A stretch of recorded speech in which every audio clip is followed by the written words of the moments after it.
still interested in hearing that story. So first of all, I would like to start in a way in which I do always start every presentation. So, how many of you would like to go on a one-way mission to Mars? Wow. How many do not? One. I think it's the first time that it's easier to count the naysayers than the yay-sayers. That's nice. So first of all, thanks a lot to the admins of the Aspiring Martians Forum for organizing this. This is really great because we're really busy at Mars One, and we would like to be organizing events all the time to increase awareness about what we're doing. But if other people do it for us, then that's so much easier for us, and we would gladly support you. But thanks a lot for organizing it, and I think it deserves to be said that they didn't just put their time into it, but they also paid for the venue and for the things that they arranged here for us. So I know I've already said, but one more good round of applause for those guys. Thanks a lot.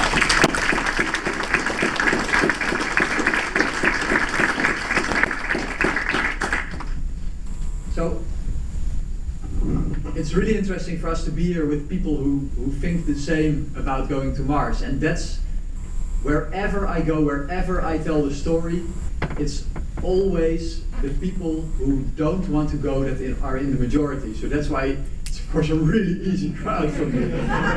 But at the same time, it will be a very critical crowd. So I'm really looking forward to your questions in the end. But you know, yesterday I was on CBS this morning, and Gail, one of the hosts who was interviewing me, she found out during the interview that it was a mission of permanent settlement.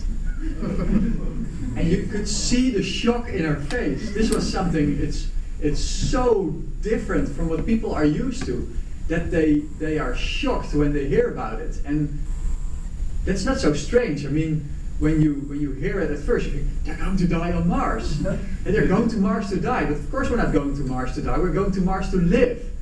And that's something that takes some time to get used to.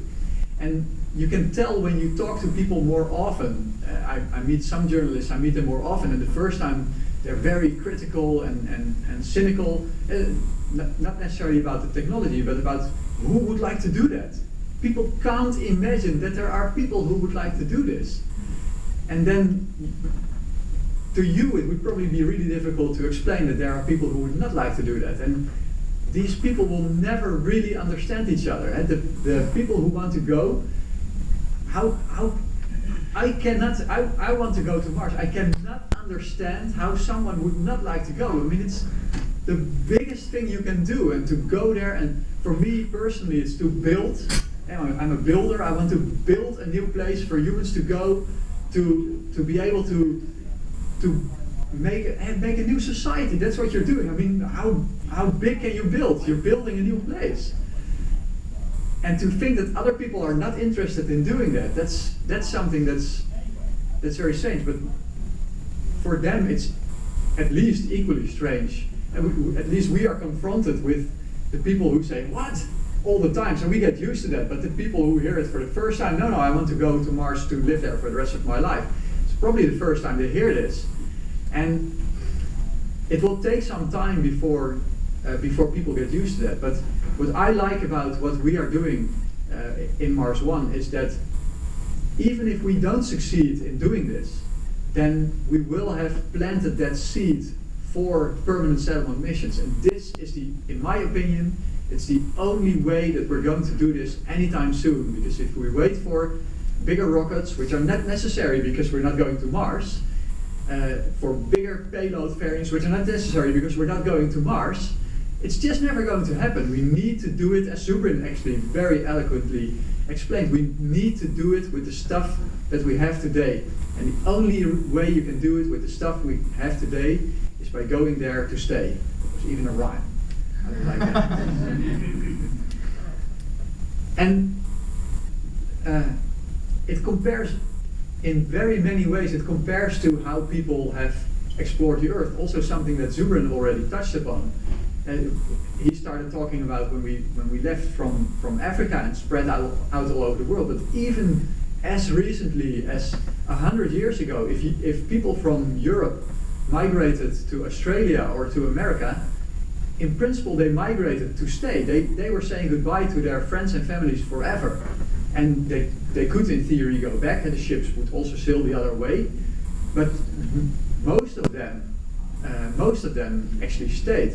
And I don't remember the percentage, but most people here are from the US, I think.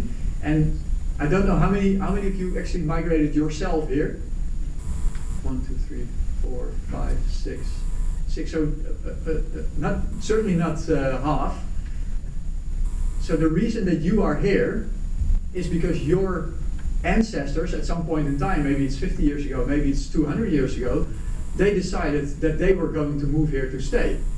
And how can you be against that? I mean, anyone in the US, most people in the US have ancestors that left their homelands forever.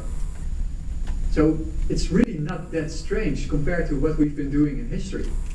And what makes it actually less drastic to go to Mars than to go beyond, than to migrate 100 years ago across the Earth, is that you couldn't communicate to your friends and family at home. I've written down the numbers because I have a terrible memory, but did you know that the first telegraph line across the Atlantic, do you guys have any idea when we were able to talk across the Atlantic? 1858. So if you migrated more than 150 years ago, there was just no way to do anything else than a letter. But there was one telegraph line that worked for 3 weeks before it broke down, and then it took them 8 years to build another one. So how many people that left in those days would actually have the opportunity to communicate to their friends at home? It's not even 1%. It's probably